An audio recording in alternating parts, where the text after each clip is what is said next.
माझ्या पतीचं निधन झाल्यामुळे सर्व जबाबदारी माझ्यावर येऊन ठेपली होती. मोठा बंगला होता, घरापुढे गार्डन होतं. कोणीतरी व्यक्ती कामाला हवा होता म्हणून मी एक नोकर ठेवला. तो नोकर दिसायला चांगला होता. माझ्यापेक्षा 1-2 वर्षांनी मोठा होता. माझी मुलगी एका चांगल्या हॉस्टेलवर शिकायला होती. एकदा मी तिला रात्री भेटायला चाललो होतो, पण पाऊस खूप आल्यामुळे आम्ही एका हॉटेलवर मुक्काम केला. तेव्हा त्या रूममध्ये मी आणि माझा नोकर असे दोघेच होतो. मला झोप लागत नव्हती. रामूला मी माझ्या जवळ बोलावून त्याचा मी हात हातात घेतला आणि नमस्कार मित्रांनो, माझं नाव शांता. माझं वय 35 वर्ष आहे. मी तालुक्याच्या ठिकाणी राहते. माझे मिस्टर एका कंपनीत कामाला होते. आमच्या संसाराला जवळपास 12 वर्षे झाली होती. आम्हाला एक गोंडस मुलगी झाली. ती हळूहळू वाढू लागली. आता तिला आम्ही हॉस्टेलमध्ये शिक्षणासाठी ठेवले होते. मिस्टरांना खूप ऑफिसमध्ये काम असायचं, त्यामुळे खूप थकून यायचे. त्यामुळे त्यांना त्रास होऊ लागला आणि ते आजारी पडले आणि एके दिवशी त्यांचा मृत्यू झाला. ते मला अर्ध्या संसारात सोडून गेले. मी एकटी पडले. माझ्या घरची परिस्थिती चांगली होती. माझ्या पतीने LIC मध्ये पैसे गुंतवले होते. काही पैसे त्यांनी शेअर मार्केटमध्ये आणि काही पैसे त्यांनी SIP मध्ये गुंतवले होते. आणि आमचा मोठा बंगला होता. दारामध्ये गार्डन होतं आणि थोडी त्या शेतातच माझं घर होतं. आता एवढं सगळं असून सुद्धा मला काहीच वाटत नव्हतं. माझी मुलगी हॉस्टेलला शिकायला होती. मी एकटी घरी बोर व्हायचे आणि घरी कामालाही कोणी व्यक्ती नव्हता. पैसा भरपूर होता म्हणून मी एखादा व्यक्ती कामाला ठेवायचं ठरवलं, जो व्यक्ती शेतातलेही काम करेल आणि आपल्या घरचेही काम पाहिल. मग मी आमच्या काही मैत्रिणींना सांगितलं की कोणी एखादा कामगार असेल तर सांगा. मला एका कामगाराची गरज आहे. काम होत नाही आता मला. असे काही दिवस गेले. मला एका मैत्रिणीचा फोन आला. तिनं मला सांगितलं की एक कामगार आहे, साधारण 37-38 वर्षांचा असेल. मागे पुढे कोणी नाही. तुला त्याची राहायची सोय करावी लागेल. माणूस खूप प्रामाणिक आहे. तो कोणतंही काम करतो. कोणत्याही कामाला नाही म्हणत नाही. त्याला पगार वेळेवर दे. मी त्याला तुझा पत्ता दिला आहे. तो तुला 2-4 दिवसांमध्ये भेटायला येईल. मग तू बघ तो व्यवस्थित काम करतो की नाही आणि मग ठरव. असेच 2-3 दिवस गेले. 4थ्या दिवशी दाराची बेल वाजली. मी TV बघत होते. मी उठून दरवाजा उघडायला गेले. दरवाजा उघडला तर दारामध्ये एक व्यक्ती उभा होता. तो दिसायला सुंदर होता. त्याचं वय थोडं जास्त वाटत होतं. मी विचारलं, कोण हवं आहे? तर तो म्हणाला, मला शांताबाईंना भेटायचं आहे. मी म्हणाले, मीच आहे शांता. तो म्हणाला, मला तुमच्या मैत्रिणीने तुमच्याकडे काम आहे म्हणून पाठवलं आहे. मग माझ्या डोक्यात ट्यूब पेटली. मला आठवलं की आपण माझ्या मैत्रिणीकडे कामाबद्दल बोललो होतो. मग मी त्या तरुणाला आत यायला सांगितलं. त्याला मी सोफ्यावर बसायला सांगितलं आणि त्याला एक तांब्या भरून पाणी प्यायला दिलं. मी त्याला विचारू लागले, तुमचं नाव काय, गाव कोणतं, तुम्ही काम काय काय करता? तेव्हा त्याने सांगितलं, माझं नाव रामू आहे. मी सर्व कामं करतो. तुम्ही मला कोणतंही काम सांगू शकता, जसं की स्वयंपाक, माळीकाम, गाडी चालवणं, बाजारातून भाजीपाला आणणं. ही सर्व कामं मी करू शकतो. मी अविवाहित आहे, त्यामुळे माझं राहण्याचं ठिकाण असं काही नाही. मला तुमच्या तिथे कुठेतरी राहण्याची सोय करावी लागेल. त्याच्या बोलण्यावरून तो प्रामाणिक वाटत होता. मी म्हणाले, तू अविवाहित का आहेस? तू लग्न का नाही केलं? तो म्हणाला, मी लहान होतो तेव्हाच माझे आई बाबा वारले. माझं नातलं कोणी नाही. माझ्याकडे कोणी लक्ष देत नव्हतं. मग मी असंच लोकांच्या घरी काम करून माझं पोट भरू लागलो. मला मग मुलगी कोण देणार? हे ऐकून मला खूप वाईट वाटलं. मग मी विचारलं, तुला पगार किती द्यायचा? तेव्हा रामू म्हणाला, मला पाठीमागच्या बाईसाहेबांकडे 10,000 पगार होता. तेवढा मिळाला तरी चालेल. मला 10,000 रुपये द्यायला काही प्रॉब्लेम नव्हता, कारण माझी घरची परिस्थिती चांगली होती. माझ्या घरावरच एक खोली रिकामी होती. मी सांगितलं, आपल्या टेरेसवर एक खोली रिकामी आहे. तू तिथे राहू शकतोस. मी तुला 10,000 रुपये पगार देते, पण काम वेळेवर करायचं. तो तयार झाला. नंतर तो मला म्हणाला, घरी कोण कोण असतं? मी म्हणाले, मी एकटीच असते. माझ्या पतीचं निधन झालं आहे. मला एक मुलगी आहे. ती बाहेर हॉस्टेलला शिकायला असते. मग त्याला मी वरची खोली दाखवली. वरची खोली खूप मोठी होती आणि त्याचं सामानही थोडं होतं. त्याचं आणलेलं सामान रूममध्ये ठेवून दिलं आणि तो लगेच कामावर लागला. दुपारी आला असल्यामुळे त्याने घरातील थोडी साफसफाई केली आणि संध्याकाळी 5 वाजता तो स्वयंपाक करू लागला. त्यानं खूप छान चपात्या, भात, भाजी बनवली होती. त्याच्या हाताला खूप चांगली चव होती. त्यानं मला टेबलावर जेवण वाढलं आणि माझ्याच बाजूला उभा राहिला. मी म्हणाले, तू कधी जेवणार? तो म्हणाला, तुमचं जेवण झाल्यावर जेवण बाईसाहेब. मी म्हणाले, नको, आपण दोघंच घरी असतो म्हटल्यावर तू सुद्धा माझ्याबरोबर जेवण कर. मला ते व्यवस्थित नाही वाटणार. मग त्यालाही मी जेवायला वाढलं आणि तो माझ्या समोरच्याच खुर्चीवर जेवायला बसला. तो मला काही लागलं की लगेच वाढत होता. आमचं दोघांचं जेवण झालं. त्याने रूम आवरली आणि पुन्हा झोपण्यासाठी वरती गेला. सकाळी तो खूप लवकर उठला होता. त्यानं नाश्त्याला पोहे बनवले होते आणि मग बागेमध्ये गेला. बागेमधील साफसफाई केली, झाडांना पाणी घातलं आणि पुन्हा येऊन स्वयंपाक करू लागला. स्वयंपाक झाल्यानंतर मी जेवण केलं. असंच तो खूप चांगल्या पद्धतीने काम करत होता. बाजारातून पालेभाज्या घेऊन येत होता. तो खूप मेहनती होता. त्याला 4 चाकीसुद्धा चालवायला येत होती. माझ्या मुलीचा मला फोन येत असे. ती 4थीत शिकत होती. इंग्रजी माध्यमात तिला मी टाकलं होतं.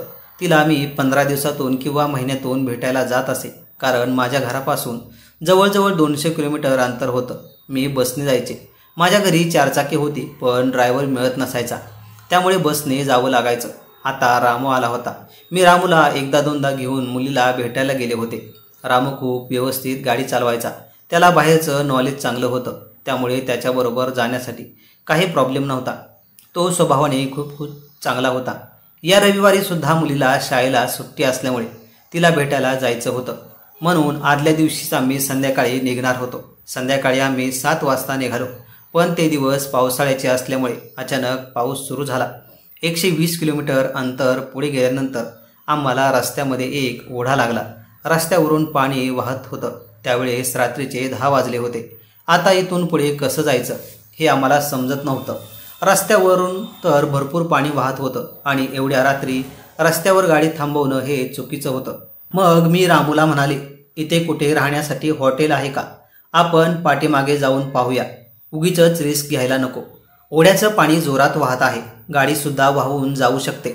तरीसुद्धा रामूने एकदा खात्री करायचं ठरवलं. तो गाडीतून उतरला. पुढे जवळ गेला तर ओढ्याच्या वरून पाणी वाहत होतं. पाण्याला खूप वेग होता.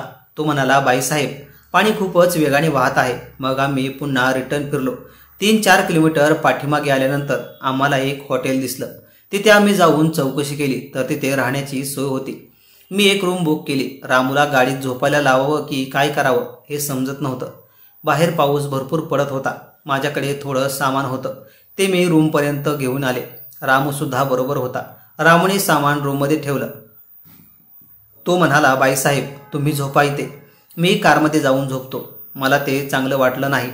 मी म्हणाले, रामू, नको, तू कारमध्ये जाऊ नकोस. तू सुद्धा इथेच रूममध्ये सोफा सेटवर झोप. रामूसुद्धा तयार झाला. आम्ही दोघं रूममध्ये गेलो. रूम चांगली होती. एक बेड होता, एक सोफा सेट, एक बाथरूम आणि टॉयलेट. रूम खूप सुंदर होती. मी बेडवर जाऊन बसले. रामू सोफा सेटवर बसला.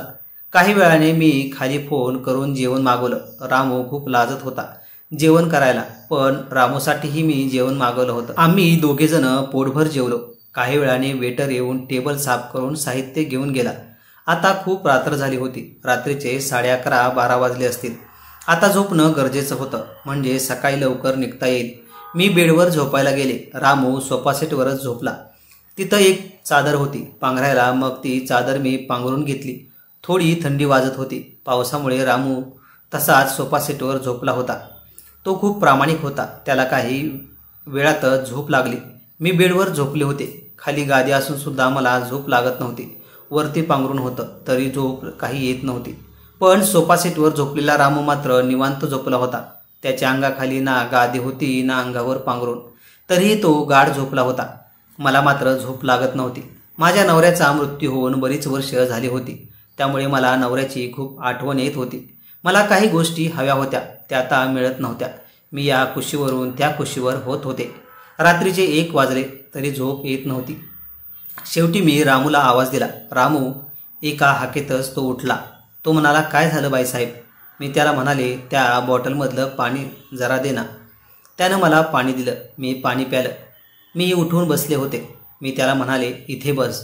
रामूसुद्धा इथे बसला. त्याची झोप मोड झाली होती. मी रडू लागले. रामू मला सावरण्याचा प्रयत्न करत होता. मी त्याचा हात हातात घेतला आणि म्हणाले, मला माझ्या नवऱ्याची खूप आठवण येते. मी एकटी जगत आहे. रामू म्हणाला, बाईसाहेब, सर्व व्यवस्थित होईल असं म्हणत तो मला धीर देत होता. मी रामूला माझ्याजवळ ओढलं. त्याला काय घडतंय ते समजत नव्हतं. मी त्याला मिठी मारली, पण रामूने अजिबात अंगाला हात लावला नाही. तो खूप प्रामाणिक होता.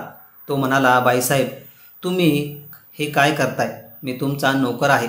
तुम्हाला हे शोभत नाही. पण मी त्याचं काहीच ऐकलं नाही. मी त्याची मिठी सोडली नाही. त्याच्या मिठीतून दूर झाले आणि त्याच्या ओठांचं चुंबन घेतलं. काही वेळाने रामूसुद्धा मला प्रतिसाद देऊ लागला. त्यानेही माझं चुंबन घेतलं, मला कडकडून मिठी मारली. काही वेळाने आम्ही दोघंही एकमेकांवर प्रेम करू लागलो. दोघेही खूप आनंदी झालो. मला काही वेळातच झोप लागली. रामूसुद्धा गाढ झोपी गेला. सकाळी उठल्यानंतर रामू खूप वेळ काहीच बोलला नाही. मी त्याच्याजवळ माफी मागितली आणि म्हणाले, रामू, मला वाईट समजू नको रे. मला रात्री खूप नवऱ्याची आठवण येत होती. माझ्या नवऱ्याचा मृत्यू होऊन कित्येक वर्ष झाली आहेत. माझ्याही काही इच्छा अपेक्षा होत्या. तू अजिबात वाईट मानून घेऊ नको. तो काहीच बोलत नव्हता. मला त्याचा असा उपयोग करून घेतल्यासारखं वाटत होतं. आम्ही सकाळी लवकर गाडीने निघालो. माझ्या मुलीला जाऊन भेटलो. तिच्याशी खूप वेळ गप्पा मारल्या. रामूही तिला त्याच्या मुलीसारखाच जीव लावत होता. त्याचं माझ्या मुलीवर खूप प्रेम होतं. तो तिला एका बाळाप्रमाणे सांभाळत होता. पुन्हा घरी आल्यावर रामू काहीसा गप्पच होता. काम सर्व करत होता, पण माझ्याशी बोलणं टाळत होता. मला खूप वाईट वाटू लागलं. असेच 2-3 दिवस गेले. एके रात्री संध्याकाळी जेवण झाल्यानंतर झोपण्याच्या वेळेस मला झोप लागत नव्हती. मग मी रामूला आवाज दिला. काही वेळातच तो खाली आला. मी त्याला माझ्याजवळ बोलावलं. त्याचा मी हातात घेतला. रामूला मी म्हणाले, तू अजिबात वाईट मानून घेऊ नकोस. माझं तुझ्याकडे एक मागणं आहे. तो म्हणाला, बोला बाईसाहेब. मी त्याचा हातात घेत म्हणाले, रामू, आपण माझ्या मुलीला आपल्या घरी आणू. हे वाक्य ऐकून तो हसला. चालेल बाईसाहेब असं म्हणाला. मग मी त्याला म्हणाले, रामू, माझ्याशी तू लग्न करशील का? कारण तू खूप प्रामाणिक आहेस. जर तुझ्या जागी दुसरा कोणी असता तर त्याने माझा फायदा घ्यायचं ठरवलं असतं. तू मात्र नाही घेतला. तुझंही लग्न झालेलं नाही आणि माझाही पती वारला आहे. मला एका नवऱ्याची गरज आहे. तो माझ्याशी लग्न कर. आपण दोघं खूप आनंदाने राहू. मला एक मुलगी आहे. मी पाहिले तू तिला तुझ्या मुलीसारखं जीव लावतोस. तुझ्यासारखा नवरा मला परत मिळणार नाही. एवढं बोलताच त्याच्या डोळ्यातून पाणी आलं. त्याने माझे खूप आभार मानले. बोलता बोलता त्याने मला मिठी मारली. आम्ही खूप वेळ एकमेकांच्या मिठीत होतो. काही वेळाने आम्ही पुन्हा एकमेकांवर भरभरून प्रेम करू लागलो. दुसऱ्या दिवशी सकाळी उठून आम्ही माझ्या मुलीच्या शाळेत गेलो. तिचा दाखला वगैरे घेऊन आलो आणि तिला जवळच्याच एका शाळेत घातलं. ती आमच्याबरोबर राहू लागली. तिला मी विचारलं, तुला हे बाबा म्हणून आवडतील का? ती म्हणाली, हो, यांचा स्वभाव खूप छान आहे. मग आम्ही दोघांनी रजिस्टर लग्न केलं. आता मला पती मिळाला आहे. माझ्या मुलीला बाबा मिळाले आहेत आणि माझ्या रामूला एक पत्नी आणि एक मुलगी मिळाली आहे. आम्ही सर्वजण मिळून खूप आनंदात संसार करत आहोत. आत्ता आम्ही दोघे मिळून काम करतो. मी त्याला नवऱ्यासारखं मान देते. त्याला आहो जाहो म्हणते. रामूसुद्धा खूप खुश आहे. मित्र आणि मैत्रिणींनो, मी रामूशी लग्न केलं हे मी चुकीचं केलं की बरोबर केलं? मला कमेंट करून नक्की सांगा. कधी कधी एकटेपण इतकं खोल असतं की ते मनाला पोखरतं आणि त्यावेळेस दिलासा देणारी एक जीवभावाची साथ आयुष्याचं वळणच बदलून टाकते. प्रेम हे केवळ वय, नातं, सामाजिक चौकट या पलीकडची भावना आहे. ती दोन मनांना जोडते. चुका होऊ शकतात, पण त्यातून नवीन सुरुवातही होऊ शकते. जिथे मन स्वच्छ आहे, नातं प्रामाणिक आहे, तिथे प्रेम हे पाप नसतं. तेच आयुष्याचं खरं सुख असतं. मित्रांनो, या कथेबद्दल तुम्हाला काय वाटतं? आम्हाला कमेंट करून नक्की सांगा. आणि आपल्या चॅनलवर तुम्ही नवीन असाल तर आपल्या चॅनलला लाईक, शेअर आणि सबस्क्राईब करायला विसरू नका. धन्यवाद.